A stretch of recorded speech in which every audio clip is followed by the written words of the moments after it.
Hi friends, welcome to Amuktamalyada channel. ఈరోజు ముక్కోటి ఏకాదశి సందర్భంగా నేను మిమ్మల్ని గుంటూరు జిల్లా తుళ్ళూరు మండలం అమరావతి వెంకటపాలెంలో తిరుమల తిరుపతి దేవస్థానం చే నిర్వహించబడుతున్న వెంకటేశ్వర స్వామి ఆలయానికి తీసుకువెళ్తున్నాను. మేము విజయవాడ నుంచి ఒక కారులో బయలుదేరాము. విజయవాడ నుంచి ఇక్కడికి దాదాపుగా 40 కిలోమీటర్ల దూరం అయితే ఉండొచ్చు. చూడండి, దారంతా పచ్చని చెట్లు, ఆ సన్నని వెలుతురులో ఆ కొండలు, అందమైన అరటి తోటలు, చాలా ఆహ్లాదకరంగా అయితే ఉంది.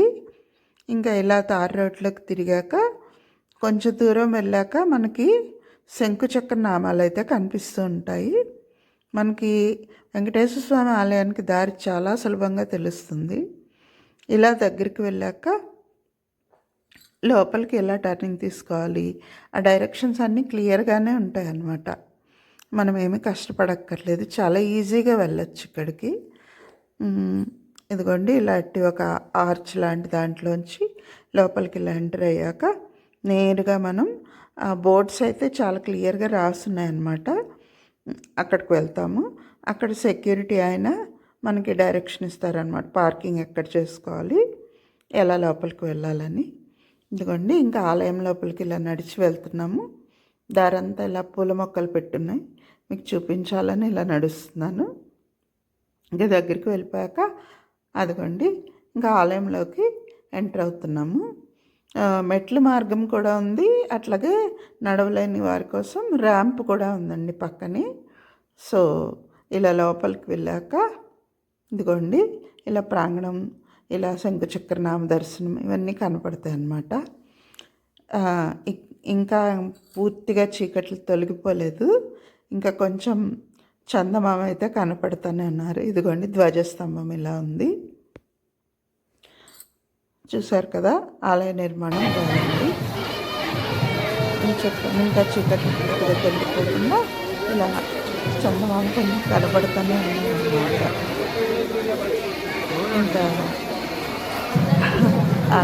ఆ దర్శనం కూడా చేసుకొని, దర్శనం అయితే చాలా బాగా జరిగింది. దర్శనమైనాక కలిగే అనుభూతి మీకు అందరికీ అనుభవమే. ఒకలాంటి పారవస్యంలోకి వెళ్ళిపోతాం కదా, అలాంటి ఆ స్వామివారి రూపాన్ని గుండెల నిండా నింపుకొని ఇక ప్రసాదం తెచ్చుకొని ఇలా గుడిమెట్ల మీద కూర్చొని ప్రసాదం అయితే తీసుకుంటున్నాము. ప్రసాదం ఎప్పట్లానే చాలా రుచికరంగా ఉంది. ఇంకా అలా ప్రసాదం తీసుకున్నాక ఒకసారి మీకు ఆలయం ప్రాంగణం అంతా చూపించే ప్రయత్నం చేస్తున్నాను. ముఖ్యంగా గోపురం మీద అయితే బంగారు రంగులో గోపురం అలా మెరిసిపోతూ ఉంటుంది. ఆ గోపురం మీద అనేక రకమైన శిల్పాలు అయితే చెక్కుంటాయి. ఇలాగా అన్ని స్తంభాలు కొంచెం సపరేట్గా ఆర్చెస్ లాగా ఉంటాయి అన్నమాట. ఒక్కొక్క చోట ఒక్కొక్క విగ్రహం అయితే ఉంది. తర్వాత చూడండి, ఈ గోపురం ఇంకొద్దిగా డీటెయిల్డ్గా చూద్దాం. దీని మీద చూసారా ఎన్ని శిల్పాలు ఎలా చెక్కున్నాయో. తర్వాత నాకు ఇంకా ఒక బంగారు రంగులో నాగుపాము ప్రతిమ అయితే ఉందండి.